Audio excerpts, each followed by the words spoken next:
Ikhwani fillah ya rahimani wa rahimakumullah. Pada kesempatan siang yang berbahagia ini, kita akan lanjutkan majelis kita dengan masuk ke hadis yang ke-6 dari hadis-hadis Nabi sallallahu alaihi wasallam yang dinukil atau yang dikumpulkan, yang ditulis oleh Al-Imam An-Nawawi rahimahullahu ta'ala dalam Al-Kitab Al-Arba'in An-Nawawiyah. Hadis yang ke-6 dari Kitab Al-Arba'in An-Nawawiyah diriwayatkan oleh seorang sahabat Nabi SAW. Beliau adalah sahabat dan bapaknya juga sahabat Nabi radhiyallahu ta'ala anhuma. Beliau namanya adalah An-Nu'man ibnu Bashirin. Bapaknya berarti Bashir ibnu Sa'din ibnu Tha'labah Al-Ansariyul Khazraji. Jadi istri sahabat Ansar. Itu dari sahabat Ansar. Makanya sampai nanti di antara terjemahnya beliau itu sampai mengatakan huwa sahibu Rasulillah sallallahu alaihi wasallam wa ibnu sahibihi. Subhanallah. Abu Abdullah. Dia itu sahabat Nabi dan anaknya sahabat Nabi. Masya Allah, sampai kemuliaan beliau. Artinya karena sahabat Nabi itu adalah sebuah kemuliaan. As-suhbatun Nabi sallallahu alaihi wasallam, kemuliaan yang tidak bisa dimiliki oleh orang-orang setelahnya. Walaupun sampai derajat setinggi apapun ilmunya, takwanya, kalau dia tidak sahabat, maka dia lebih utama sahabat Nabi radhiyallahu ta'ala anhum. Sehingga ketika dalam terjemahnya sama kayak Zaid bin Harithah, hibbu Rasulillah wa ibnu hibbi Rasulillah. Masya Allah ya. Apa? Dia adalah hibbu Rasulillah, orang yang dicintai oleh Nabi SAW, dan anaknya anak yang dicintai oleh Rasulullah SAW. Di keutamaan yang luar biasa. Jadi bapak sama anaknya bagian daripada sahabat. Kok bisa? Iya, karena beliau sebagaimana diriwayatkan oleh Ibnu Katsirin rahimahullahu ta'ala dalam kitab Al-Bidayah wa Nihayah, beliau menjelaskan tentang An-Nu'man ibn Bashir radhiyallahu ta'ala anhu. Kana awwala mauludin wulida bil Madinah ba'da al-hijrati lil Ansar. Orang Ansar pertama yang lahir di Madinah setelah Nabi hijrah adalah siapa? Nu'man ibn Bashir radhiyallahu ta'ala anhu. Yaitu fi Jumatul Ula, dalam bulan Jumatul Ula tahun 2 Hijriah. Itu masuk anak pertama yang lahir dari kalangan. Setelah Nabi SAW hijrah ke Madinah, fa'atat bihi ummu. Kemudian ibunya membawanya kepada Nabi SAW. Fahannakahu. Hanik itu tahnik. Tahnik itu bayi yang dan ini sunnah. Jadi dilumatkan kurma setelah dia lahir. Ya, ditahnik oleh Rasulullah sallallahu alaihi wasallam. Ya, nahniknya, dan kebiasaan para sahabat ketika ada anak lahir maka dibawa dan ditahnik oleh Rasulullah sallallahu alaihi wasallam. Makanya sampai sebagian para ulama tahnik itu khusus Nabi sallallahu alaihi wasallam. Jadi setelah Nabi sallallahu alaihi wasallam wafat, tahnik itu sudah tidak disyariat lagi. sebagian seperti itu. Karena itu kekhususan Nabi SAW. Sampai karena kebiasaan para sahabat, ketika datang lahir bayi, maka beliau bawa kepada Rasulullah SAW, ditahnik dan didoakan. Di antara yang didapat doa oleh Nu'man ibn Bashir radhiyallahu taala anhuma, setelah ditahnik oleh Nabi SAW, wa basyaraha bi annahu ya'ishu hamidan. Dan Nabi SAW memberikan kabar gembira kepada ibunya bahwa anak ini akan hidup dengan terpuji. Wa yuqtalu syahidan, dan akan terbunuh sebagai syahid. Wa yadkhulul jannah, dan masuk surga. Masya Allah, ini enaknya kalau ditahnik oleh Nabi, didoakan, dapat hadiah doa. Makanya kebiasaan mereka selalu dibawa ke Nabi Sallallahu Alaihi Wasallam. Tidak hanya ditahnik tapi didoakan. Ya, di antara doanya kepada Nu'man ibn Bashir radhiyallahu ta'ala anhu, berikan kabar gembira kepada ibunya, aba annahu ya'ishu hamidan, dia nanti akan menjadi orang yang terpuji. Wa yuqtalu syahidan, terbunuh sebagai syahid. Wa yadkhulul jannah, dan masuk ke dalam surga. Ya, makanya kalau dilihat sejarah beliau, ya, di antaranya ya banyak meriwayatkan hadis Nabi sallallahu alaihi wasallam. Ya, di antara yang mengambil hadisnya adalah Muhammad bin Nu'man ibn Bashir, anaknya, Asy-Sya'bi, Humaid, dan yang lainnya. Di antaranya dari kalangan tabi'in, Az-Zuhri, ya, Abu Salam bin Mamtur, Samak bin Harb, Salim bin Abil Ja'ad, Abu Qilabah, Abu Ishaq Syubai'i, dan juga budak yang pernah dimerdekakannya, itu Maulahu Habib bin Salim, dan juga beberapa orang yang meriwayatkan darinya. Ini di antara kemuliaan dan terpujinya Nu'man bin Bashir, di antaranya di doanya Nabi sallallahu alaihi wasallam.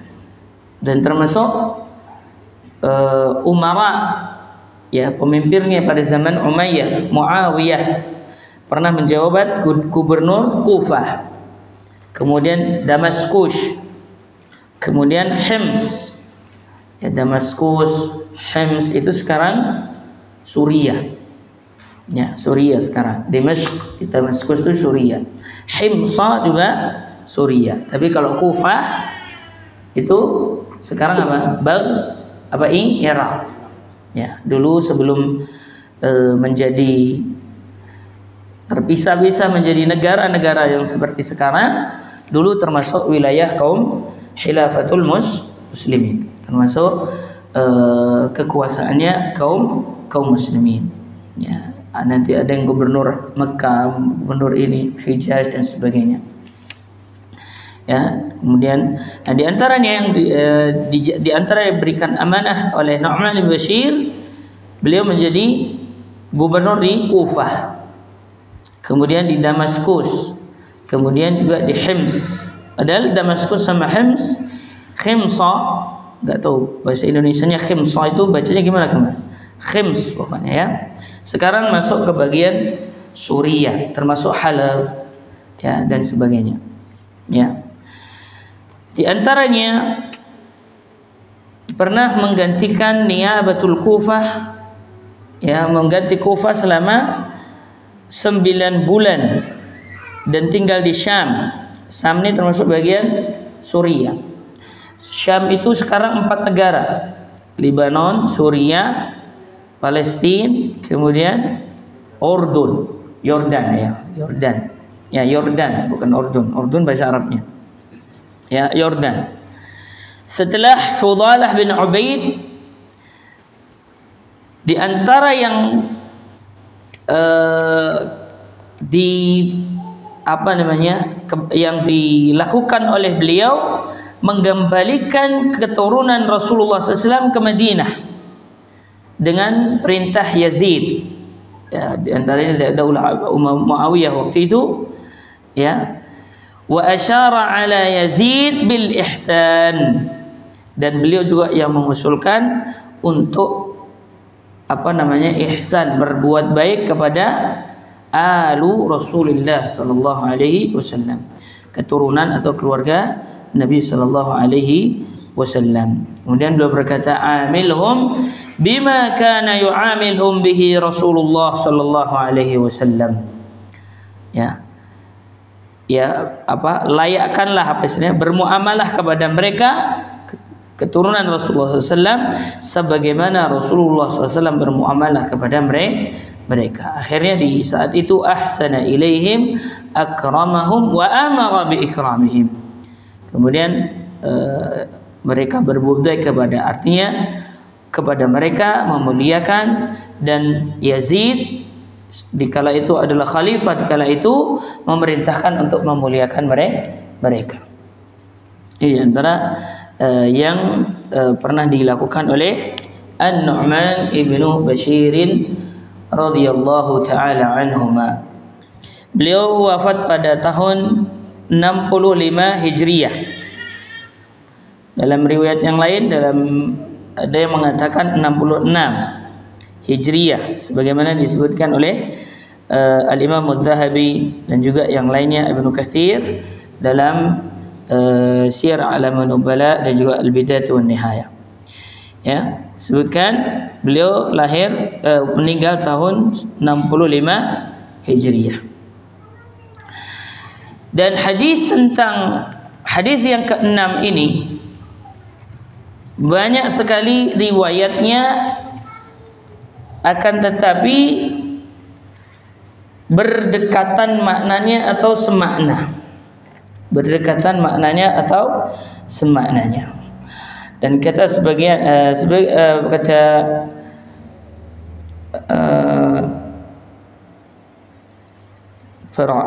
disebutkan oleh bahwa hadis yang berkenaan tentang hadis ke-6 ini tentang kaidah dalam al-halal wal haram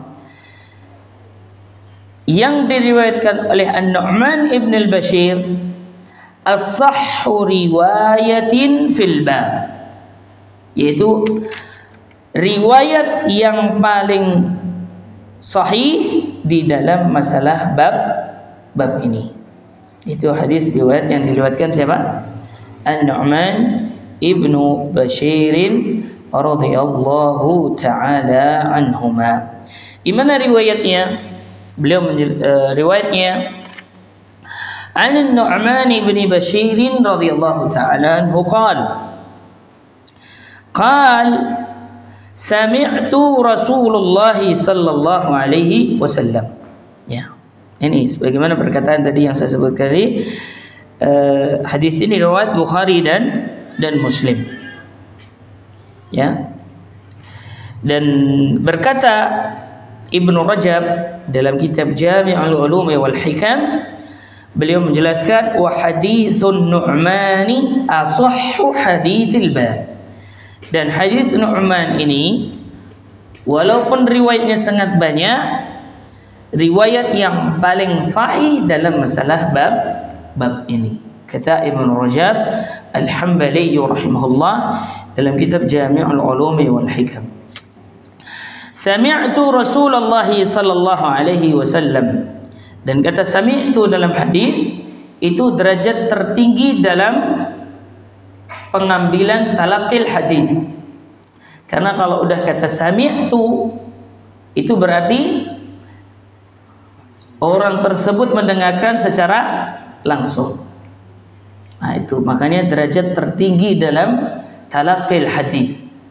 Ya, kalau qala atau an itu bisa jadi dia meriwayatkan, misalnya saya dengar gini, dia riwayatkan dari antum mendengarnya. Tapi kalau ada sami'tu berarti benar-benar dia hadir di situ.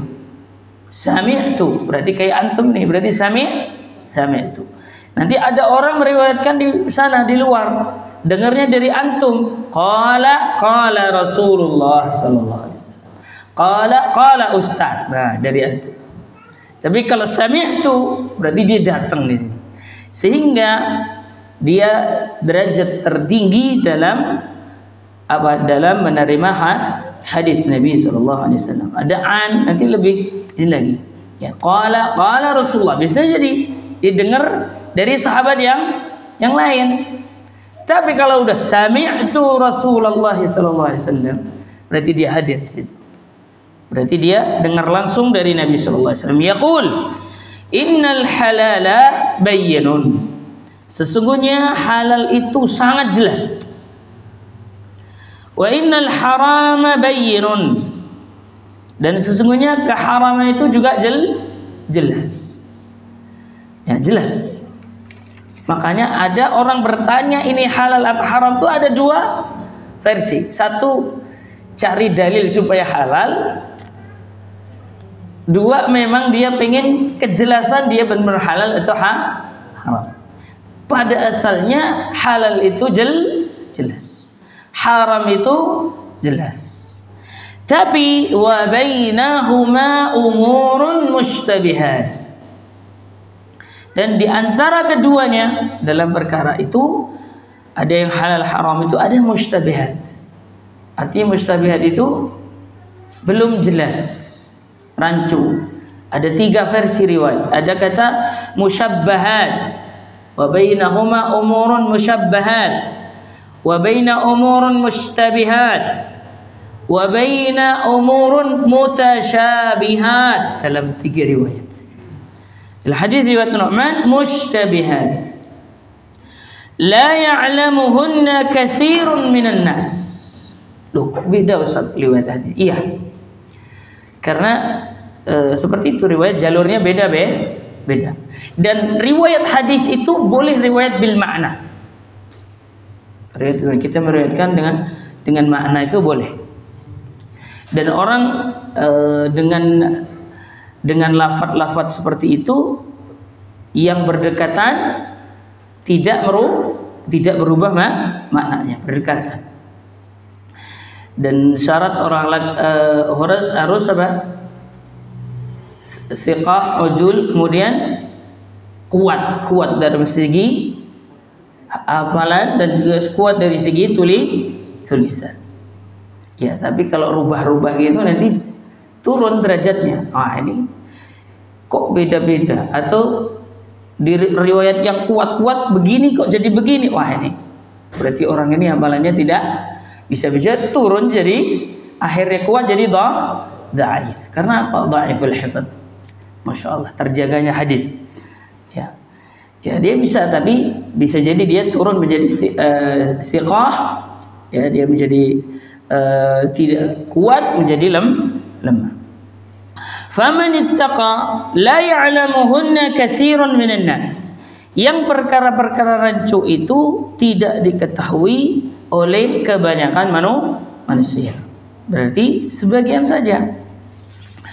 Faman ittaqa syubhati faqad istabra'a li dinihi wa irdih. Barang siapa menjauhi perkara-perkara yang rancu tadi atau syubhat, maka dia telah menyelamatkan agamanya dan juga kehormatannya. Wa man waqa'a fi syubhati waqa'a fil haram. Barang siapa yang jatuh ke dalam perbuatan syubhat, maka dia telah jatuh bagian dari perkara haram. Karra'i yar'a haulal hima. Seperti orang yang mengembala kambing, yang mengembala di sekitar tempat pengembalaan yang terjaga. Ini nanti di para orang Arab dahulu, sebagaimana dijelaskan oleh para ulama, para mulukul Arab, orang-orang raja, ketua-ketua suku zaman dulu, kebiasaan mereka itu membuat tempat-tempat, bahkan sampai sekarang ya, waktu saya ke Timur Tengah setahun sempat dulu, saya melihat tempat ada sekian hektar, sekian ini itu terkhusus untuk tempat pengembalaan kambing. Sehingga dan terkhusus di zaman dahulu adalah para raja. Kebiasaan mereka, karena orang Arab itu ya sebelum zaman sekarang ya, zaman dulu penghasilan atau mata pencaharian utamanya kalau nggak gembala, kebun, ya kan, tukang kebun. Kalau nggak berkebun paling berdagang, udah, ya. Ini berkebun, dan berkebun rata-rata apa? Cuman kurma, mau nanam singkong susah di sana, nggak ada hujan. Ya adanya padang pasir, ya. Kebun kurma, karena yang hidup di situ yang paling mudah adalah kurma. Sehingga mata pencaharian tiga ini memang mayoritas para, dan tidak ada orang yang punya pengembalaan khusus ini kecuali lah orang-orang yang kaya atau orang-orang yang tinggi derajatnya, pejabat. Nggak semuanya. Ya, sehingga Rasulullah SAW memberikan permisalan kepada yang masyhur pada saat itu. Ya, memberikan permisalan yang sangat masyhur pada saat itu dengan pengembalaan kambing di tempat-tempat yang terjaga. Karai yar'a haulal hima, seperti orang-orang yang mengembala kambing atau mengembala di daerah sekitar tempat pengembalaan yang dijaga, yang sudah punya orang, dibatasin. Yushiku an yarta'a fihi, maka kalau kita tidak hati-hati di situ, maka khawatir kita akan jatuh pengembalaan kita di tempat-tempat yang dilarang tersebut, sampai segitu. Nah, ini. Kemudian ala wa inna likulli malikin hima, makanya ditutup wa anna likulli malikin hima, dan setiap raja itu memiliki tempat penjagaan, tempat yang dilarang khusus mereka. Wa anna himallahi maharimuh, dan tempat penjagaan Allah adalah hal-hal yang dilarang. Kemudian ala wa inna fil jasadi mudghatan idza saluhat saluhal jasadu kulluh wa idza fasadat fasadal jasadu kulluhu ala wahyal qalb. Ketahuilah sesungguhnya di dalam jasad manusia itu adalah ada segumpal daging. Apabila dia baik maka jasad seluruhnya akan baik. Wa idza fasadat fasadal jasadu kulluh, dan apabila rusak, rusaklah jasad seluruhnya. Ala wahya al-qalb, segumpal daging tersebut adalah hati atau jantung, ya, terjemahan yang ininya. Tapi ala kulli hal maksudnya adalah yang ada bisikan di dalam hati kita, ya, itu adalah hati. Rasulullah sallallahu alaihi wasallam dalam hadis tersebut menyatakan tentang menjelaskan bahwa halal dan haram itu jelas, tapi ada di antara keduanya ada sesuatu yang masih rancu dan masih ragu akan dilakukan atau akan ditinggalkan oleh seorang hamba. Dan siapa yang meninggalkan kerancuan tersebut maka dia telah jauh, telah apa? Faqad istabra'a li dinihi wa irdih. Dia telah menyelamatkan agamanya dan juga menyelamatkan kehormatannya. Makanya sampai di antaranya Al-Imam Asy-Syaukani rahimahullah mengatakan bahwa para ulama itu menjadikan beberapa hadis-hadis Nabi sallallahu alaihi wasallam itu sebagai sumber diambilnya hukum dan sebagai tiangnya agama. Ini makanya sehingga, dan di antara beberapa hadis tersebut adalah hadis Nu'man ibni Bashir. Ya, beberapa hadis. Di antaranya para ulama ada yang mengatakan 2 hadis, ada yang mengatakan 3 hadis, ada yang mengatakan 4 hadis. Nah, kita ambil yang terbanyak yang mengatakan al-ahadits allati 'alaiha madarul hukmi, beberapa hadis yang dari situ sebagai sumber tempat kembalinya hukum-hukum Islam dan tiang-tiang Islam itu 4.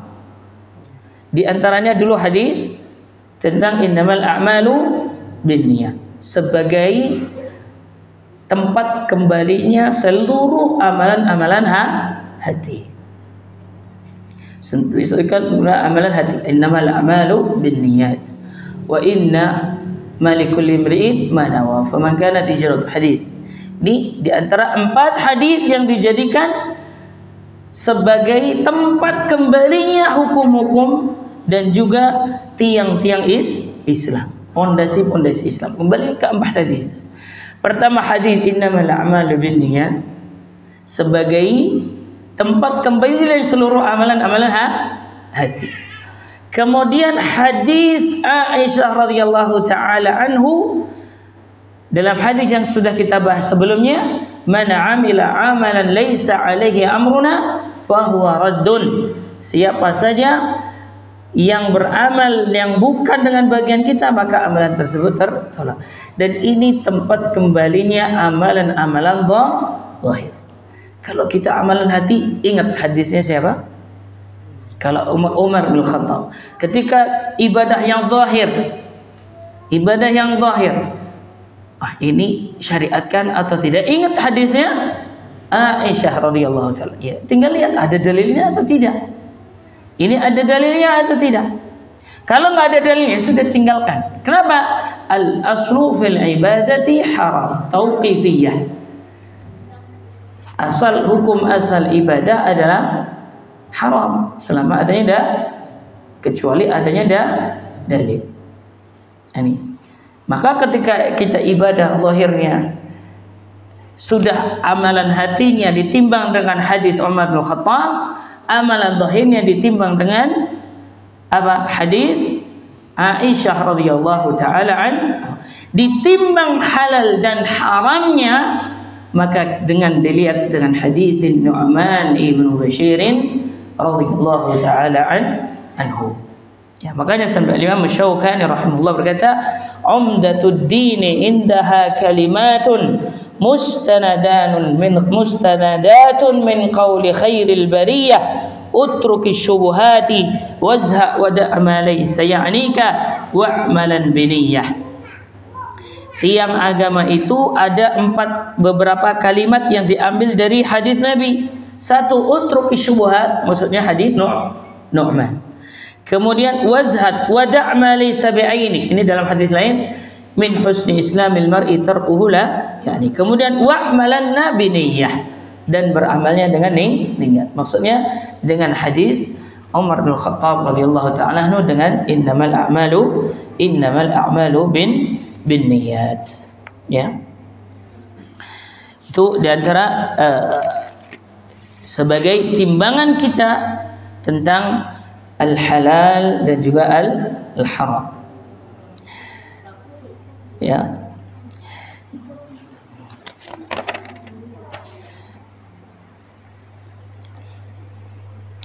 Kemudian Rasulullah SAW menjelaskan, wa bainahuma umurun mushtabihat la ya'lamuhunna katsirun minan nas, yang tidak bisa diketahui sebagian oleh yang lain. Artinya apa? Ya ikhwah rahimakumullah, sebagaimana dijelaskan oleh para ulama di antara Ibnu Rajab dan juga yang sebagainya, di antaranya bahwa dalam riwayat yang lain, dalam riwayat Tirmidzi, la yadri katsiran minan al-halalul mahab. Pertama, al-halal al-mahab, yaitu halal secara jelas. Apa halal maksudnya jelas? Itu seperti makanan yang baik dari hasil panenan, buah-buahan, binatang ternak, minuman yang baik, pakaian, jelas halal secara zat dan jelas halal secara akad yang sahih. Maka jelas jelas secara zat dan juga jelas secara apa? Bahwa barang yang tersebut diperoleh dari akad yang sahih, maka itu bagian daripada al-halal al-bayyin, halal yang jelas. Artinya halal yang jelas zat-zat tersebut tidak ada dalil yang mengharamkannya. Dan alhamdulillah yang halal itu lebih banyak daripada yang haram. Baik makanan, harta, buah-buahan, hasil bumi, perbuatan, apa saja. Karena al-aslu fil asya'i al-ibahah. Hukum segala sesuatu itu adalah apa? Boleh. Alhamdulillah halal. Maka halal jelas secara zat, halal jelas secara akad. Karena barang yang haram itu ada kalanya haram secara zat, ada haram secara akad. Dua-duanya haram, tidak boleh diambil. Kita ngambil makanan yang halal tapi caranya dari mencuri, caranya dari yang haram, maka dia juga masuk ke dalam sesuatu yang jadi haram. Ya. Apalagi kalau zatnya haram, caranya haram. Dan alhamdulillah walaupun lebih banyak yang halal daripada yang haram. Ya, lebih banyak yang halal. Karena Allah berfirman, "Huwallazi khalaqa lakum ma fil ardi jami'a." Dialah zat yang menciptakan kalian apa saja yang ada di bumi. Subhanallah. Allah ciptakan kita seluruh yang ada di bumi ini untuk siapa? Lakum, untuk kita seluruh manusia. Dan menunjukkan sesuatu itu hukumnya adalah halal. Hukum asal sesuatu adalah halal. Dan banyak halal daripada yang haram. Makanya seorang ketika ingin mengetahui mana yang halal dan haram, cukup ketahui yang haram saja. Maka insya Allah yang lain adalah halal. Jadi nggak perlu kita mendata yang halal itu apa saja, nggak perlu. Cukup ketahui yang haram, insya Allah akan mengetahui yang lain adalah haram. Cukup, ya. Cukup yang lain itu adalah beda kalau ibadah. Ibadah asluha tauqifiyah. Ibadah aslinya adalah wahyu.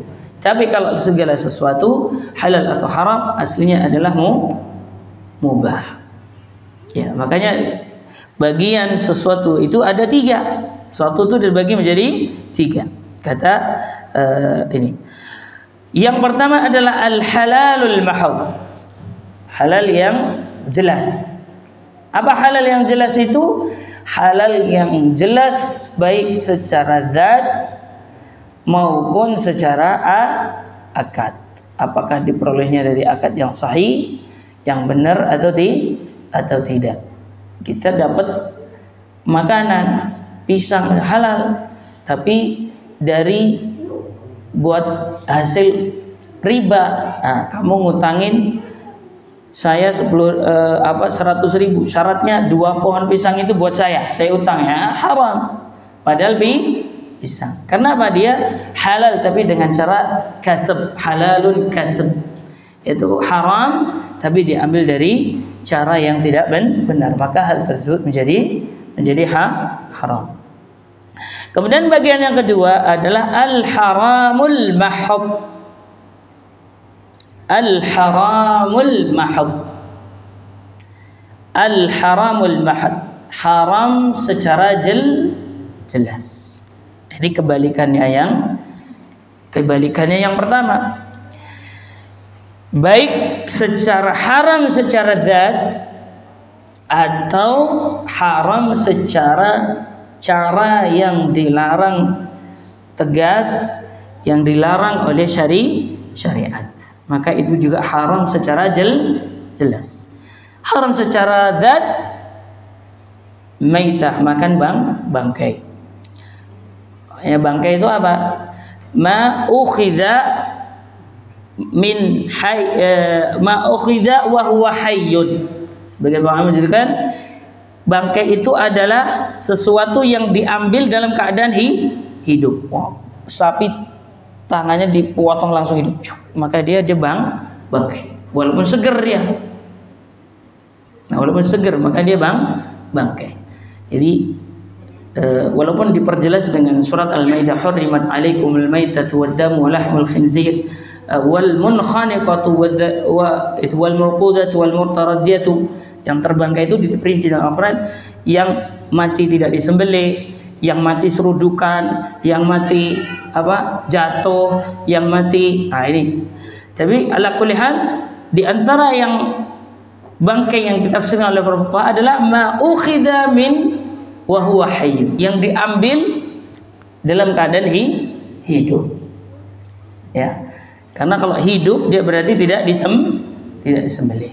Ya, tidak disembelih. Kemudian wa ma uhilla li ghairillah, wa ma yang tidak disembelih dengan menyebut nama Allah. Semuanya bangkai di situ.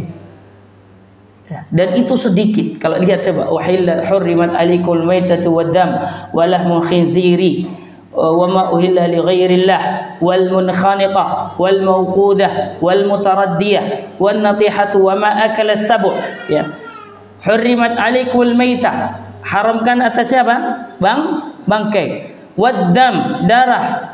Walahmul khinzir, dan daging babi. Wa ma uhilla li ghairillah, dan juga yang disembih untuk dengan nama selain Allah. Wal munkhaniqah, yang dicekik. Berarti kan maksudnya ke bangkai. Wal munkhaniq wal mawqudah wal mutaraddiyah, yang bertubrukan, yang jatuh ke jurang. Wal natiyah wa ma akala as-sabu', kemudian yang dimakan oleh binatang. Wah, semuanya ini maksudnya ke bangkai, ya atau tidak? Dan Allah tidak sebutkan wala ta'kulu mimma lam yuzkar ismullah. Kul innama harrama alaikum. Ya, sesungguhnya yang dihalalkan itu banyak, yang diharamkan itu hanyalah sedikit, cuma beberapa saja. Dan beberapa ayat dan juga hadis. Di antara hadis yang lahun niyab, ada apa? Ada taring, kemudian ada ini, sudah. Yang lainnya berarti halal. Enak kan? Sedikit ya? Jelas. Dan itu jelas. Yang disembelih dengan nama Allah, dia tuburkan, jatuh, darah, daging babi, daging anjing, kemudian apa lagi? Kemudian al-maitah, bangkai. Sedikit yang disebutkan dalam Al-Quran. Ya, sedikit. Dan yang lebih banyak adalah halal. Seperti aklul maitah secara zat haram. Ya, ad-dam, syurbul khamar, minum khamar, nikahul maharim, menikahi mahram, memakai sutra, dan semuanya itu jelas, tidak perlu ditanyakan lagi. Dan juga yang diambil secara haram, secara akad juga jelas, nyuri, begal, gosok, kemudian apa lagi? Secara riba, secara zalim, jelas. Tapi ayyuhal ikhwah, dan itu semuanya cara, misalnya bai' bil inah, orang bai'ul inah, orang dalam hadis Nabi, orang bai'ul inah itu pingin utang tapi diakali dengan cara jual beli. Misalnya saya pingin utang ke A ingin utang ke B, ya, dia akali supaya nanti tidak jadi utang gimana? Akhirnya pura-pura B punya barang dijual ke A, dijual lagi ke B dengan harga yang lebih. Padahal maksudnya adalah tetap utang. Akhirnya B ini punya barang 10.000, ya udah kamu jual 11.000. Sehingga dia dari awal bayarnya 11.000. Padahal yang diterima adalah 10.000. Diakali dengan jual beli, dijual lagi gitu. Ya, pura-pura jual beli, padahal sebenarnya inginnya utang, haram. Maka ini adalah haram yang diambil dari apa? Akad. Ya, yang diambil dari akad. Jadi bagian yang jelas dalam syariat, ada yang haram jelas, ada yang halal jelas, kemudian ada al-mustabih, ada yang masih rancu. Dan ini ayuhal ikhwah, kerancuan dalam masalah halal dan haram ini sebagai barometer tingkatan ketakwaan seseorang. Kalau cuma ninggalin halal, makan halal, haram jelas, hampir semua muslim bisa. Tapi tingkatan ketika barometer ketinggian bagi seberapa tingkatan takwamu, lihatlah sebagaimana kamu meninggalkan perkara syubhat. Ya. Sebenarnya kamu meninggalkan perkara syubhat. Kalau haram jelas, insyaallah. Tapi haram halal jelas, insyaallah. Tapi kadang di syubhat, aduh, ratusan juta. Atau cuman 100.000. Terjang dia. Kenapa? Perkara-perkara yang masih syubhat. Dan itulah yang menjadi barometer yang disebutkan oleh para ulama, yaitu dengan istilah al-wara. Dengan istilah apa? Al-wara. Ya, istilah al-wara. Sehingga sampai para ulama menyebutkan bahwasanya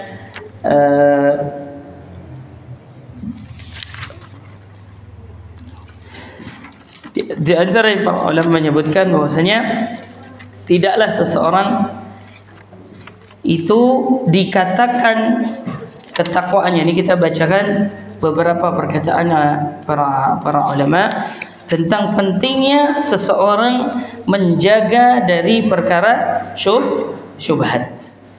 Dan tingkatan seseorang itu bisa dilihat dari kehati-hatiannya dia dari menjaga dari perbuatan-perbuatan yang apa? Perbuatan-perbuatan yang syubhat. Ya, kita misalnya baca dari perkataannya para ulama. Sebentar saya syarikat.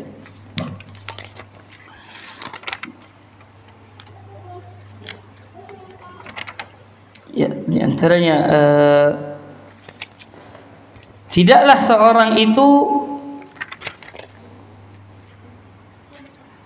dikata al-wara itu sebagaimana dijelaskan banyak para ulama yang menafsirkannya, di antaranya Ibnu Qayyim rahimahullahu taala dan juga yang lainnya, di antaranya tarku ma la ba'sa bihi, ya, tarku ma la ba'sa bihi hadaran min al-wuqu'i mimma la ba'sa bihi, itu meninggalkan sesuatu yang sebenarnya enggak ada apa-apa, boleh, tapi khawatir dia jatuh ke dalam sesuatu yang dilarang. Di sebagian di antaranya Ibnu Qayyim rahimahullah.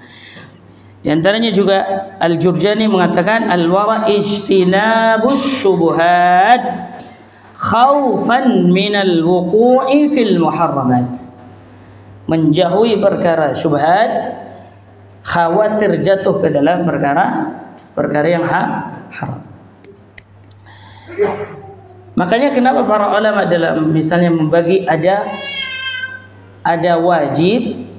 Hukum Islam itu ada berapa? 5. Ada wajib, kemudian ada haram, kemudian ada sunnah, kemudian ada makruh, kemudian ada mubah. Kemudian ada mubah. Ini sebenarnya kalau kita lihat ini juga bisa diambil dari hadis Nu'man ibni Bashirin radhiyallahu taala anhuma. Maksudnya wajib adalah jelas, haram jelas keharaman. Makruh artinya sesuatu yang nanti apabila dilakukan bisa mengantarkan kepada perbuatan haram. Makanya orang yang terbiasa melakukan yang makruh nanti lama-lama akan jatuh ke dalam perbuatan yang haram. Orang yang biasa meninggalkan sebagai orang yang berlebihan dalam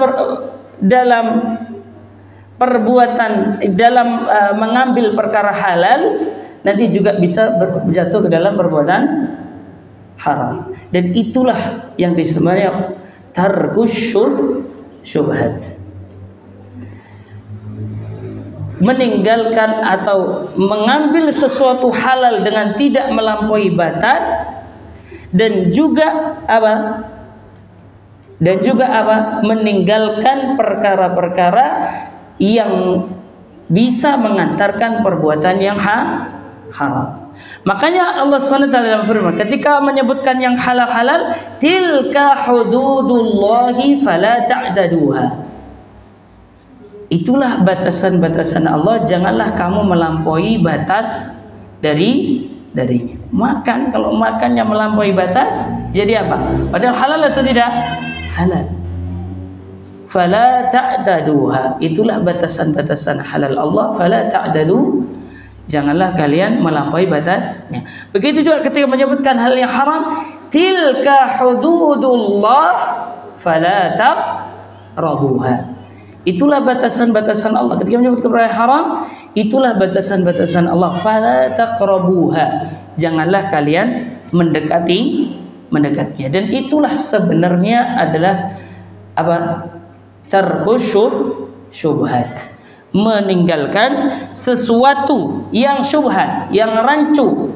Ya, di antara kerancuan disebutkan oleh para ulama, di antaranya adalah halal yang melampaui batas, atau apa?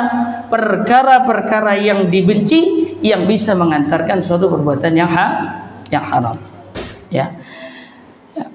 Ya, ini disebutkan dan ini definisikan oleh para ulama disebut dengan sifatul wara. Ya. Di antaranya para ulama menyebutkan demikian. Ya. Ini di antara perkara tiga, al-wara, al-halalul mahad, halal yang jelas, kemudian apa? Haram yang jelas, kemudian apa?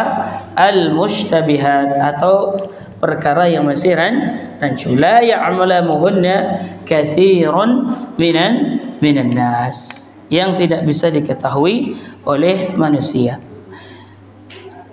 Ada sebagian orang mengatakan,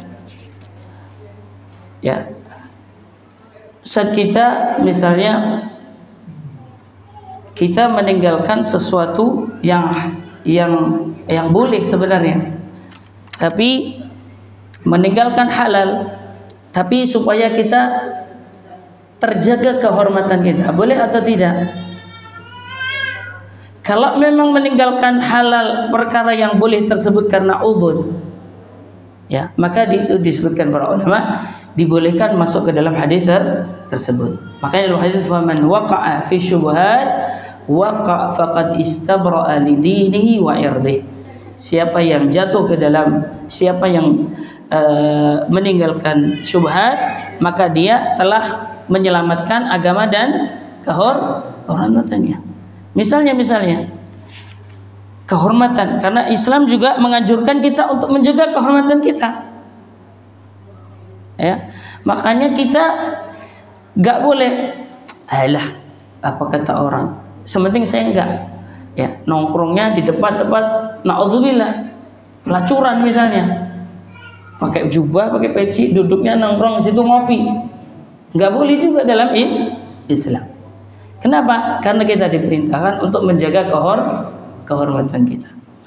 Nah, atau misalnya seliweran aja di situ, masuk ke komplek-komplek, nggak benar. Ya, nggak boleh. Kata Nabi SAW, "Dhubbu bi amwalikum an a'radikum." Ya, dhubbu jagalah kehormatan kalian dengan harta-harta kalian. Kemudian kata kaifa nadhubbu bi amwalina an aradina ya Rasulullah, gimana kita menjaga kehormatan kita? Yu'ta syairu wa man takhafuna min lisani, berikan mereka dan apa saja yang nanti dikhawatirkan jadi cibiran orang, maka tinggalkanlah. Enggak boleh juga. Waman, misalnya seorang dia enggak sholat berjamaah, ya uzur dia, kemudian dia sholatnya sendirian sembunyi. Nah, ini masuk, tapi dengan syarat sholat berjamaahnya dengan cara uzur. Kalau tidak uzur ya berdosa dia. Tapi kalau dia uzur, kemudian supaya nanti kalau misalnya seseorang, misalnya dia berkata, ya, kemudian dia, waduh, nih orang nggak pernah sholat jamaah nih. Kemudian apa? Kemudian dia sholatnya sendiri. Tapi syaratnya dia ketinggalan sholat berjamaah uzur, maka juga dia termasuk dalam termasuk meninggalkan perkara-perkara yang apa? Perkara-perkara yang syubhat dalam masalah ini. Masuk ke dalam famastabra'a lidinihi wa irdihi. Dia telah menjaga kehormatannya dan juga agamanya. Makanya berkata dalam masalah al-wara atau menjaga dari perkataan rancu ini, ya di antaranya masuk di dalamnya yang berkaitan dengan dia itu mencakup seluruhan, ya tidak hanya makanan, mencakup keseluruhan. Artinya apa? Artinya masalah yang dalam hatinya, masalah lisannya, atau yang berkaitan dengan perbuatannya, masuk ke semuanya dalam masalah al-wara, menjaga sesuatu yang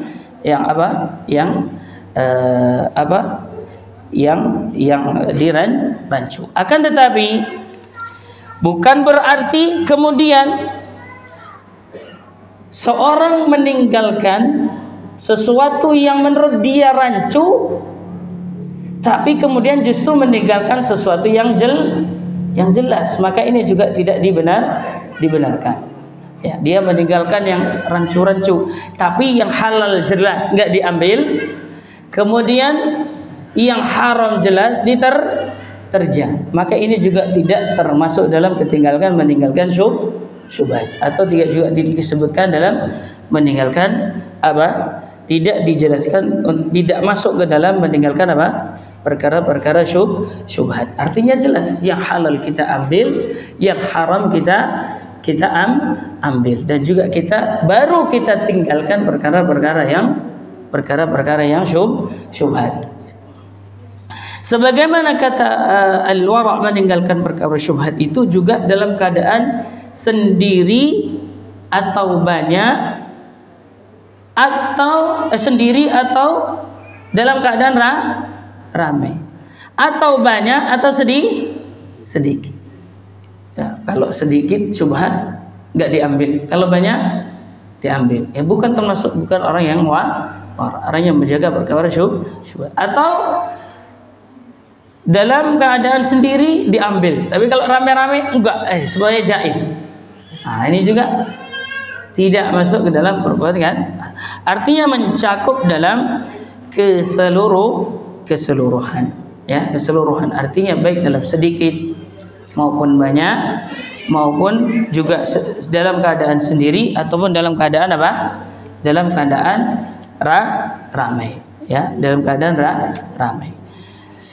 Kemudian juga seorang dalam meninggalkan perkara syubhat, perkara yang menjaga diri, itu juga sesuai dengan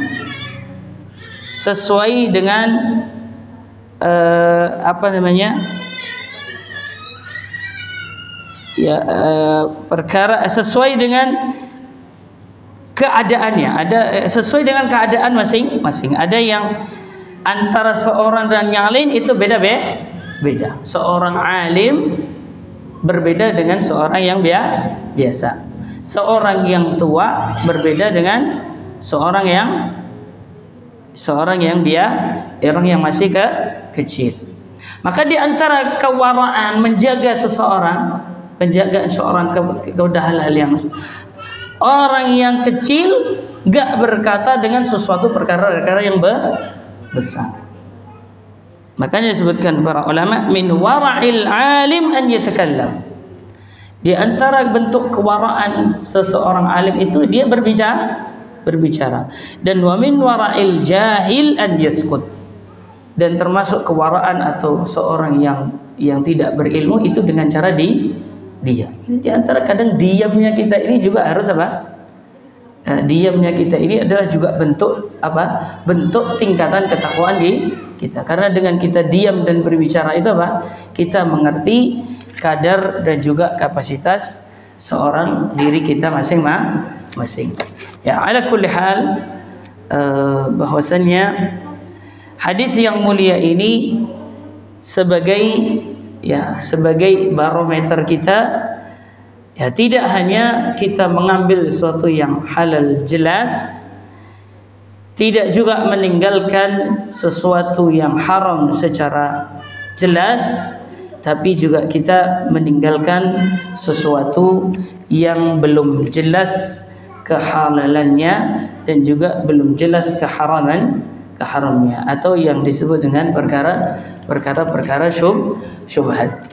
Ya, kalau kita lihat beberapa hadis Nabi sallallahu alaihi wasallam atau kisah-kisah para sahabat dan juga Nabi kita Muhammad SAW, ya, bagaimana mereka sangat menjaga dirinya walaupun perkara tersebut secara zahir mereka sudah jelas halal baginya. Makanya Nabi SAW pernah mengisahkan sebuah kisah yang diriwayatkan oleh Imam Al-Bukhari dan Muslim, ya, dari riwayat Abu Hurairah radhiyallahu taala anhu. Di antaranya, ishtara rajulun min rajulin aqaran. Ya, ada seorang laki-laki di zaman dahulu, kata Nabi SAW, ada yang membeli tanah dari saudaranya. Fawajada ar-rajulu alladhi ishtara al-aqara fi aqarihi jarratan. Ini ada, kemudian yang beli tadi mendapati di tanahnya ada sebuah kendi yang isinya emas. Kalau antum gitu gimana kira-kira? Alhamdulillah, udah diam aja. Ya, aman. Ini punya kita. Yang jual datang langsung golok unus. Berani datang. Ya kan? Kalau kita kayak gitu. Ya kan? Coba kisah-kisah Nabi SAW. Faqala lahu alladhi ishtara al-aqara. Kemudian faqala lahu, orang yang membeli tadi berkata, khudh dhahabaka minni. Ya Rasul, wahai fulan, ambil apa? Emasmu dariku. Ada emas di sini, ambil di rumah. Kalau antum gimana? Kalau kita gimana? Diam. Kita nemu emas di tanah yang baru kita beli. Jangankan emas, kayu besar aja batasnya digeser-geser supaya kayunya masuk ke teman. Itu yang di lapangan seperti itu. Kemudian khudh dhahabaka minni. Ambillah emasmu dariku. Inna mashtaraitu minkal ard. Aku beli darimu cuma tanah. Dan aku tidak membeli darimu emas. Faqala alladhi ashtara, kemudian yang menjual berkata, innama bi'tukal arda wa ma fiha. Aku jual kamu tanah serta isinya. Berarti emas ini punya kamu. Rebutan emas untuk tidak menerima. Lihat bagaimana kehati-hatiannya mereka terhadap perbuatan yang haram. Khawatir banget jatuh kepada perbuatan haram. Makanya sampai dikisahkan Al-Imam Al-Bukhari radhiyallahu ta'ala, bapaknya Imam Bukhari, hanya perkara yang halal yang secara jelas. Karena memang dampaknya perkara yang halal, perkara yang haram itu sangat besar. Bahkan di antara tafsirnya ketika Allah menjelaskan, ya ayyuhar rusulu kulu mimma fil ardi halalan thayyiban. Wahai para rasul, makanlah dari kalian sesuatu kecuali yang baik. Apa penjelasannya? Di antara penjelasannya, syaitan itu kalau seseorang itu sudah makan makanannya haram atau pekerjaannya haram, dia itu udah selesai, udah aman dia. Karena kalau dia sudah sesuatu yang haram, maka ibadahnya dia akan berdampak, ibadahnya tidak diterima. Kemudian amaliyahnya, anak-anaknya akan apa? Akan makan makanan barang haram. Dia selesai. Sudah akarnya sudah dikena sama dia. Sehingga setelahnya itu sudah menjadi rusak semua. Ya kan? Kalau orang makanannya setiap hari haram, apa yang dia perbuat akan didasari dengan sesuatu yang hajinya dari harta haram, anak istrinya nafkah dari haram, kemudian semuanya, dan itu semua akan merusak semua apa yang dia perbuat dia sudah selesai. Makanya Imam Bukhari bapaknya Imam Bukhari bertanya, apa yang ditanya? Karena aku tidak pernah memberinya dia sesuatu yang kecuali adalah hal, tidak pernah memberikan sesuatu yang syubhat kepada dirinya. Kemudian apa kata beliau? Fa kullun minhuma tawarra'a an ahadidz dzahab. Penjual dan pembelinya sama-sama enggak mau ngambil emas tersebut. Qala fatahakama. Kemudian mereka kepada tokoh, kepada orang kepalanya untuk menghukumi kedua orang yang bertikai tersebut. Artinya bertikai bukan rebutan emas, tapi bertikai untuk tidak mau menerima emas. Kemudian apa kemudian? Faqala alladhi tahakama, kemudian tokohnya tersebut, alakuma walad, apakah kamu punya anak laki-laki? Qala ahaduma li ghulam, iya saya punya anak laki-laki.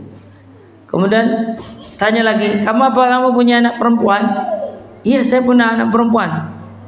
Qala ankihul ghulamal jariyah, nikahkan mereka berdua. Wa anfiqu ala anfusikuma minhu, dan nafkahilah mereka keduanya mereka dari apa? Dari emas tersebut. Sudah dibagi dua buat anaknya, jadi besan. Wa tasaddaqa, kemudian mereka berdua saling bersedekah. Separuh buat dia udah kasih anaknya, separuh udah buat anaknya. Akhirnya selesai. Ini diantara bentuk kewaraan atau kehati-hatian kita dalam perkara-perkara yang syubhat. Nabi sallallahu alaihi wasallam juga pernah, ya, faqala dalam hadis Abu Hurairah, juga dalam hadis Al-Bukhari dan Muslim, beliau menjelaskan, akhadha al-Hasan ibn Ali radhiyallahu anhu taratan min tamri sadaqah. Al-Hasan bin Ali, berarti cucunya, pernah mengambil 1 biji kurma dari kurma zakat. Nabi SAW kurma zakat. Jadi ada badan zakat, ada hasil zakat, ada hasil upeti jizyah, ada hasil sedekah, ada hasil macam-macam, ya. Hasan bin Ali pernah mengambil makan 1 biji kurma dari kurma sedekah. Faja'alaha fihi, kemudian memakannya. Faqala Nabi sallallahu alaihi wasallam, kah, keluarkan, muntahkan wahai Hasan bin Ali, muntahkan wahai Hasan bin Ali. Liyatrahaha, semuanya keluar. Aba qala amma sya'arta annana la na'kulu sadaqah, apa kamu itu enggak merasa kalau kita ini dilarang untuk memakan sedekah, artinya zakat, ya. Nabi SAW dan keluarganya dan keturunannya itu dilarang memakan harga zakat, tapi boleh memakan harta apa? Hadiah. Kemudian Nabi SAW memerintahkan hafiduhu, cucunya Hasan, untuk untuk apa? Memuntahkannya. Ya. Nabi SAW juga pernah ya. Nabi SAW hadis juga Bukhari dan Muslim berkata dari Abu Hurairah, inni la anqalibu ila ahli. Aku pulang ke rumah, aku mendapati satu tamar, satu butir kurma di atas kasurku. Fa arfa'uha li'akulaha. Kemudian tak ambil, pengen tak makan. Tiba-tiba thumma ahsha an takuna sadaqah fa ulqiha. Kemudian aku khawatir harta tersebut, kurma tersebut padahal satu kurma. Ya, satu kurma. Kemudian aku khawatir itu adalah bagian daripada uang zakat, harta zakat, maka kemudian aku buang. Tidak jadi dimakan oleh Nabi sallallahu alaihi wasallam. Dan masih banyak di antara kisah-kisah bahwa seseorang itu tidak hanya diperintahkan untuk apa? Memerintahkan perbuatan hal-hal yang haram saja, juga melainkan apa? Kita diperintahkan untuk meninggalkan sesuatu yang masih masih belum jelas kehalalan atau keharamannya.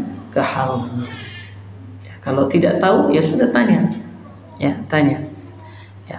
Di antara hal-hal yang belum jelas keharaman dan kehalalannya itu sebagaimana disebutkan oleh beberapa seperti dari kalangan, misalnya kalau sebagian ulama menjelaskan di antara yang belum jelas kehalalan dan keharamannya, kalau dari zat misalnya makan kuda misalnya, karena masih diperselisihkan oleh para ulama kehalal keharam, bighal, hamir, keledai, dob, ya, biawaknya padang pasir.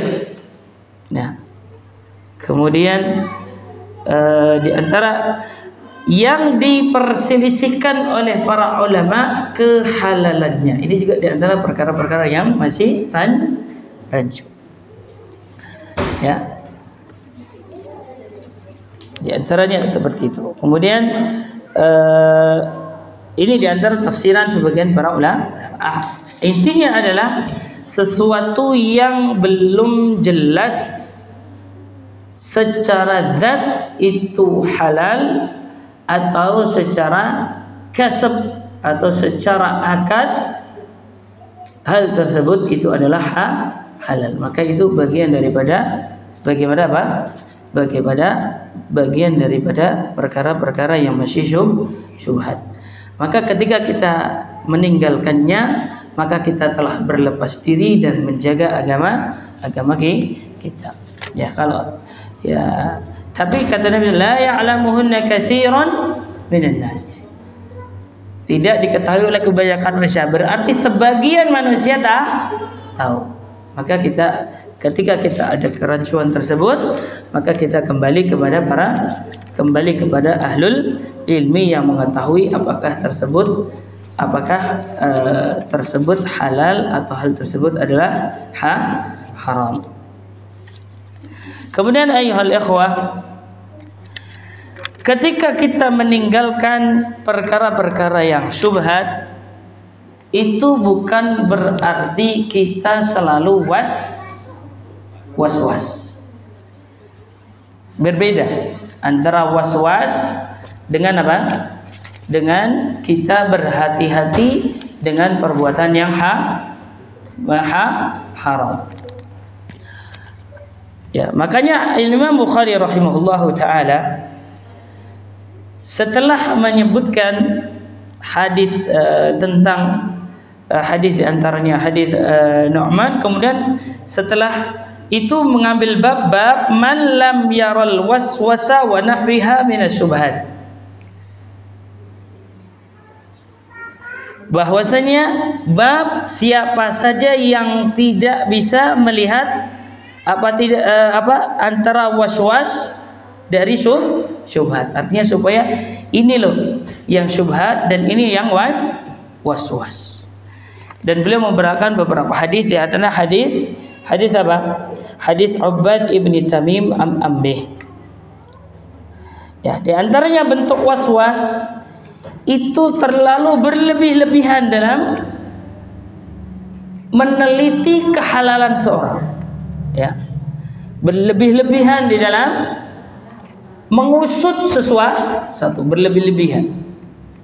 Jadi kasih kita daging misalnya, kasih makan, ini halal apa enggak ya? Dia nyembelih bismillah enggak ya? Padahal jelas-jelas orangnya biasanya ke masjid, ketemunya dia.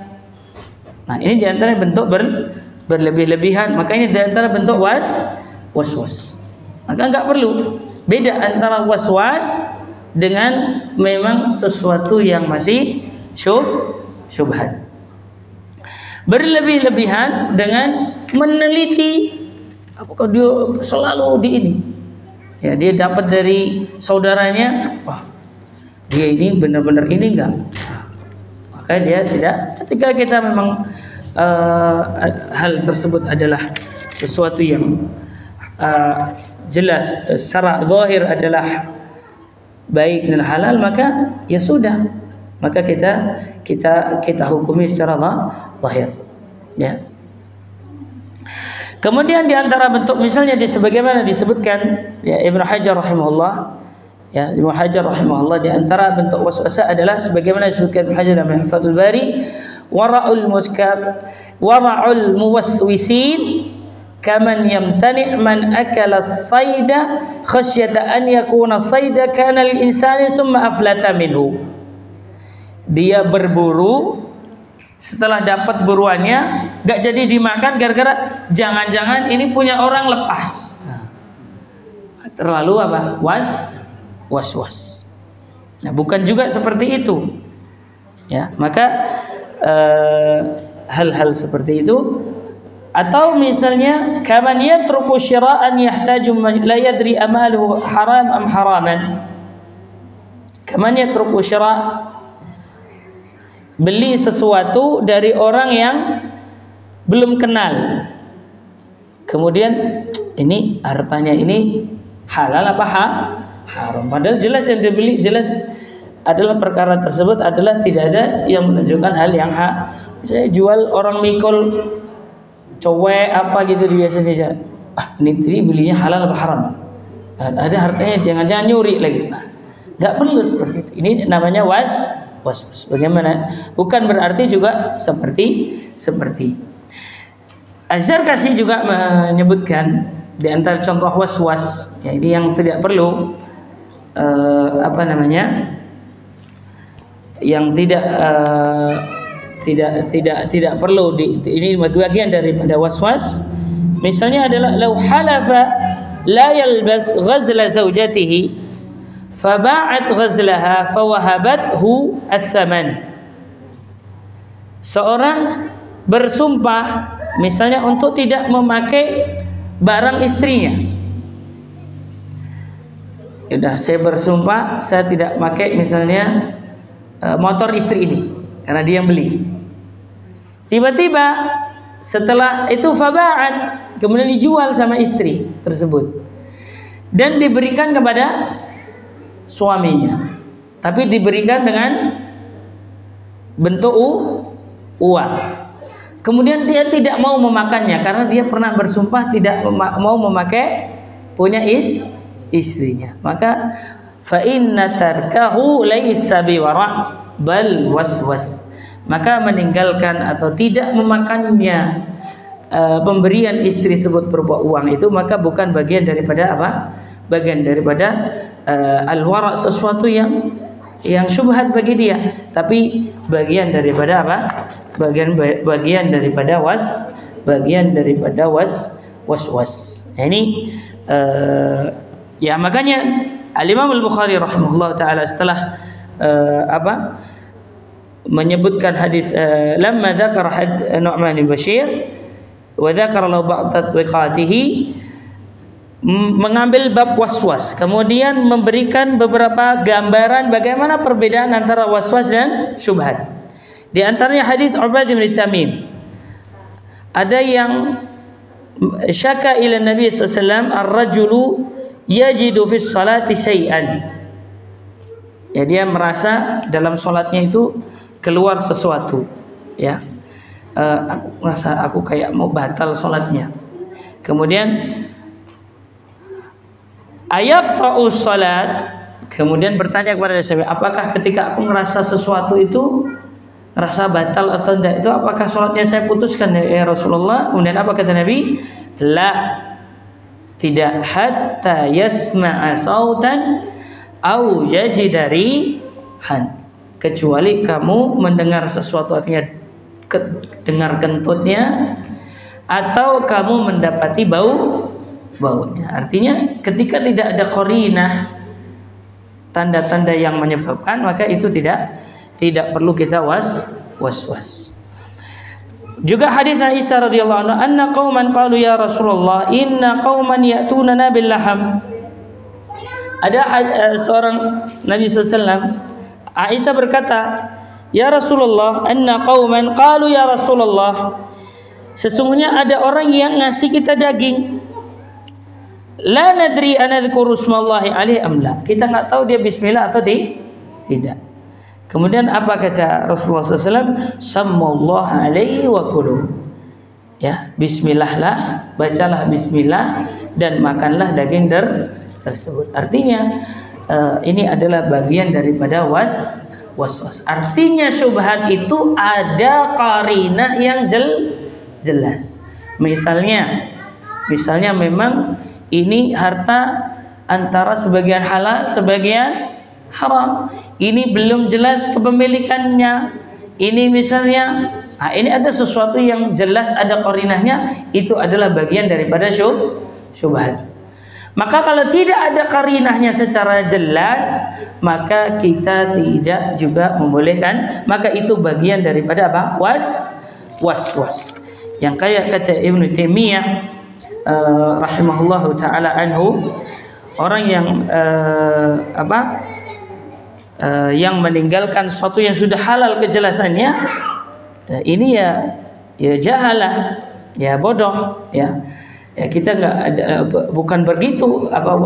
Seorang meninggalkan syubhat itu bukan berarti meninggalkan sesuatu yang jelas, tapi juga artinya terus jatuh ke dalam was-was. Ya, artinya sesuatu yang jelas memang ada qarinah bahwasanya terdapat kerancuan dalam sesuatu tersebut, maka itu baru kita tinggalkan, ya, baru kita tinggalkan, ya. Dan itu kisahnya banyak sekali, bagaimana kehati-hatiannya para sahabat agar supaya tidak jatuh ke dalam perbuatan yang mesti syubhat, ya. Dan yang akhirnya seseorang semakin dia berhati-hati dalam perkara syubhat tersebut, maka dia semakin tinggi derajat ketakwaan seseorang, ya. Sehingga ya kalau ada yang kata ini kadang boleh, kadang ini sebenarnya, ya kita mana yang kita ambil yang lebih hati-hati. Tapi berat Ustaz, kalau nggak gini nggak makan, ya sudah, fattaqullaha mastata'tum. Yang jelas seseorang berusaha untuk meninggalkan tidak hanya yang haram secara jelas, tapi juga hal-hal yang masih belum jelas, ada kecampuran perkara-perkara yang syubhat dalam perkaranya. Mungkin itu sedikit penjelasan dari hadis ini, ya. Sebenarnya penjelasannya cukup banyak, kita singkat saja, ya, kita singkat.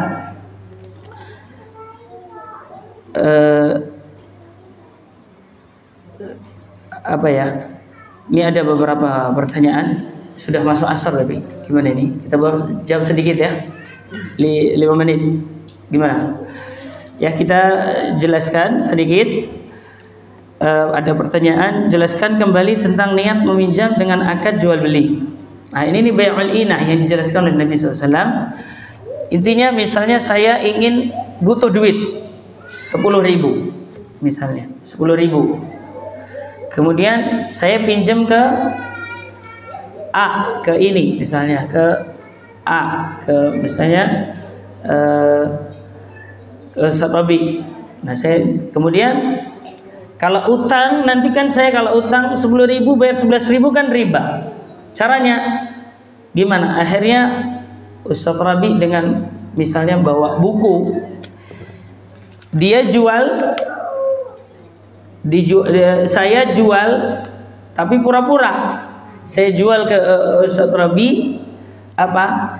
Jual beli tapi secara utang. Dengan harga misalnya 11.000, jual lagi ke saya 11.000. Ya. Dengan jual lagi dengan saya 11, sehingga saya akhirnya utang 10.000 tadi bayar 11.000 gitu. Jadi misalnya saya punya buku ini, saya butuh duit, 10.000, pura-pura saya jual ke Ustaz Rabi ini barang ini saya jual, kemudian dijual lagi ke saya jual 10.000, dijual lagi ke saya 11.000 dengan cara dijual belakangan, bayarnya belakangan, sehingga akhirnya padahal ini sebenarnya tidak sebenarnya jual beli, dia hanya membuat khilah hutang seakan-akan jual beli. Maka ini bagian daripada barangnya balik lagi, cuman harga saja. Intinya supaya utang 10.000 menjadi bayarnya 11.000 dengan akal-akalan dengan barangnya balik lagi. Nah, dijual saya kontan 10.000, dikasihkan saya 10.000, dijual lagi ke saya dengan harga 11.000 kredit. Akhirnya saya kembalikan 10.000 tadi dengan 11.000. Itu namanya bai'ul inah. Ya, cara menukarkan uang yang seperti apa yang termasuk riba? Contoh kita buang uang 10.000 sedangkan uang kita 100.000. Lalu uang 100.000 dititip dan kita pinjam yang 100.000-nya. Bolehkah? Ya ini hampir mirip kayaknya ini contohnya. Kita butuh uang 10.000 sedangkan uang kita 100.000, lalu uang yang 100.000 dititip dan kita pinjam yang 10.000-nya. Maksudnya apa ini? Ya, kita butuh uang 10.000 sedangkan uang kita 100.000. Ya ngapain pinjam 10.000 kalau kita mau 100.000? Ya, lalu uang yang 100.000 dititip dan kita pinjam yang 10.000, bolehkah? Yang jelas cara penukaran uang ini kaidah dalam riba. Ya, ada namanya persamaan jenis dan illah, ada persamaan jenis beda illah, ada beda jenis dan beda illah. Beda jenis dan beda illah. Nabi SAW menjelaskan jenis-jenis ribawi itu ada beberapa, kurma, kemudian gandum, kemudian dirham, dinar. Ini berarti jenisnya sama. Berarti kalau dinar dengan dinar berarti jenisnya sama. Gandum dengan gandum jenisnya sama. Kemudian apa? Dirham dengan dirham jenisnya sama. Uang dengan uang, rupiah dengan rupiah jenisnya sama atau tidak? Berarti jenisnya sama dan ilahnya sama. Setiap tukar menukar yang jenisnya sama dan ilahnya sama, maka syaratnya dua, harus taqabud dan harus tasawi. Harus taqabud artinya harus yadan biyadin, nggak boleh utang, dan at-tasawi nggak boleh jumlahnya beda. Jadi kalau gandum dengan gandum berarti sekilo dengan sekilo, nggak boleh sekilo dengan satunya 1 kilo 1 on. Dolar 1.000 ya harus 1.000. Makanya penukaran di bulan Id itu biasanya 100.000 dengan menjadi 90.000, maka itu bagian daripada riba karena dia jenisnya sama, ilahnya sama. Maka boleh ini. Tapi kalau jenisnya beda tapi ilahnya sama, misalnya dolar dengan rupiah, gandum dengan kurma, maka syaratnya cuma satu. Syaratnya cuma satu. Apa? At-taqabud. Apa itu at-taqabud? Harus ada barang langsung. Tapi nggak harus sama jumlah. Tapi kalau beda jenis dan beda illah, apa kata Nabi? Fabi'u kaifa syi'tum. Fabi'u kaifa syi'tum. Juallah sekehendak kalian idza kana yadan biyadin. Yang penting syaratnya apa? Langsung yadan biyadin, enggak diutang. Barangnya ada. Mau dijual berapa aja yang penting sesuai, yang penting syaratnya ada barang. Kalau jenisnya beda, jenisnya beda, ilahnya beda. Ilahnya misalnya uang dengan gandum, uang dengan motor, kan berarti jenisnya beda, ilahnya beda. Ini terserah mau harga berapa saja, yang penting ada barang, ada uang. Ada barang, ada uang. Tapi kalau jenisnya beda, jenisnya sama, ilahnya beda, atau jenisnya beda, ilahnya sama. Ilahnya sama itu berarti apa? Misalnya uang dolar sama rupiah, sama nggak ilahnya? Sama. Tapi beda jenisnya, satunya jenis dolar, satunya jenis rupiah. Maka ini cuma syaratnya satu. Taqabud. Taqabud itu harus barangnya ada seketika akad jual beli. Nggak harus sama jumlah. Tapi kalau jenisnya sama, ilahnya sama, gandum dengan gandum, rupiah dengan rupiah, dolar dengan dolar, maka harus taqabud, harus ada barangnya ketika akad, kemudian juga harus tasawi, jumlahnya sama. Kalau jumlahnya nggak sama, berarti masuk ke dalam apa? Riba. Kalau kita satu tukeran itu bagi itu 100.000 dapatnya 90.000, maka itu 10.000-nya adalah riba karena sama jenis dan sama illah. Kalau kita motor satu, harganya berapa saja, yang penting kita apa? Idza kana yadan biyadin. Syaratnya yang penting uang muka, ada barang, ada uang, maka tidak mengapa. Idza kana yadan biyadin. Kemudian nafkah kewajiban suami sepenuhnya. Bolehkah istri meminta bagian dari hasilnya karena si istri ikut membantu pekerjaan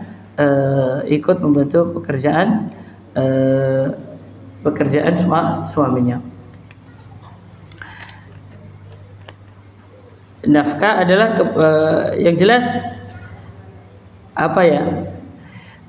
Memang nafkah makanya wa anfiqu mimma ar-rijalu qawwamuna 'ala an-nisa'i bima faddala ba'dhum 'ala ba'din wa bima anfaqu. Di antara kenapa laki-laki itu disebut dalam Al-Qur'an, di antara kenapa laki-laki itu pemimpin keluarga atau pemimpin laki-laki, di antaranya karena laki-laki lah yang meminta memberikan kewajiban memberikan nafkah, bukan istri, ya, bukan istri. Sehingga pekerjaannya sebenarnya itu semua adalah kewajiban apa? Kewajiban suami. Ya, sebenarnya kewajiban suami memberikan kecukupan sandang, pangan, papan, apa saja itu adalah kewajiban apa? Kewajiban suami. Akan tapi dijelaskan oleh para ulama, bukan berarti istri itu memang bahkan mencuci baju, mencuci piring, masak itu sebenarnya tanggung jawab siapa? Suami pada dasarnya. Pada dasarnya tanggung jawab suami. Tapi kata para ulama, bukan berarti ketika itu semua adalah kewajiban suami, istri berpangku tangan. Kerjaan dari suaminya. Ini juga dijelaskan oleh para ulama. Pada asalnya secara urf, secara kebiasaan di sosial masyarakat tersebut. Kalau masyarakat di sini biasanya apa? memang para wanitanya masak, kemudian ngurus anak, bahkan kadang bantu di kebun, maka itulah ukuran menjadi istri yang baik. Dan itu qarrarahu syariah, dan itu dikuatkan oleh syariah. Tapi kalau masyarakat kita ini perempuannya selama tidak melanggar syariah, ini karena ini kebiasaan, ini kan kebiasaan, ya, kebiasaan urf, dan menjadi baik seorang tersebut perempuan dianggap baik, kecuali keluarnya nggak pakai kerudung, nggak pakai ini, nggak pakai ini, nah ini lain. Karena adat itu bisa jadi hukum kalau dia tidak melanggar syariah. Maka seperti itu. Ya, kalau dia meminta ikut membantu pekerjaan, meminta bagian daripada hasil, selama dia meminta dalam hal yang wajar dan sesuai dengan kebiasaan di masyarakat tersebut, maka insya Allah mudah-mudahan tidak mengapa. Sebagaimana kisahnya Hindun, istrinya Abu Sufyan, mengeluh kepada Rasulullah SAW, ya Rasulullah, inna Abu Sufyan rajulun syahih. Sesungguhnya Abu Sufyan itu laki-laki yang sangat pelit. Kemudian apakah boleh aku nggak hanya minta, mencuri? Bolehkah aku mencuri dari hartanya? Kemudian apa? Khudhi ma yakfiki min malih. Akhirnya apa kata Nabi SAW? Tidak mengapa kamu mengambil sesuai apa kecukupan dari hartanya. Jadi artinya selama dia itu wajar-wajar saja, dan wajarnya itu secara urf. Panennya 1 ton jangan minta 3/4 ton. Nah, itu untuk kebutuhan ini, sekedar untuk ini, insya Allah tidak mengapa. Kecuali itu kebun memang milik istrinya. Nah, itu milik istrinya. Kalau itu memang punya istrinya, suaminya, mintalah sesuatu yang wajar, yang secara urf itu wajar. Artinya seorang istri minta kepada suaminya untuk hal-hal yang wajar. Jangan tidak memperkaya diri. Nah, akhirnya panen tapi suaminya nggak panen. Karena apa? Diminta semua istrinya. Nah, akhirnya apa? Ini juga tentu tidak baik, ya, tidak baik. Ya, boleh selama situ adalah hal-hal yang wajar. Mungkin itu Allah Taala a'lam. Kurang lebihnya mohon maaf. Kita tutup dengan doa kafaratul majlis. Subhanallahumma wa bihamdika asyhadu an la ilaha illa anta astaghfiruka wa atubu ilaik. Assalamualaikum warahmatullahi wabarakatuh.